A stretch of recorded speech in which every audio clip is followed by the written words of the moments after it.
Guys, welcome back to my mini blog. আজকে breakfast আমার দুষ্টু করেছে। এই দেখুন, আমার জন্য রুটি আর ওদের শীতের সিজনের ফেভারিট। তাহলে আমি কেমন হেলথ নিয়ে চিন্তিত দেখো। এটাই হলো নসিব। আজকে লাঞ্চে আমাদের কি কি রান্না করেছে একটু দেখো, তোমাদের সঙ্গে শেয়ার করে নিই।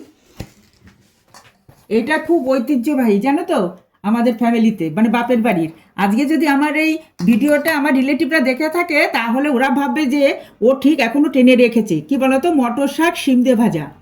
ওরাও নিশ্চয়ই করে ওদের মানে শ্বশুরবাড়িতে, যারা শ্বশুরবাড়ি চলে গেছে। আর এটা হলো ফুলকপি কই মাছ দিয়ে। এটা খুব মানে একদম, এই যে মাছগুলো ফুলকপি কই মাছ দিয়ে। আর এটা হলো উচ্ছে দিয়ে মটরের ডাল।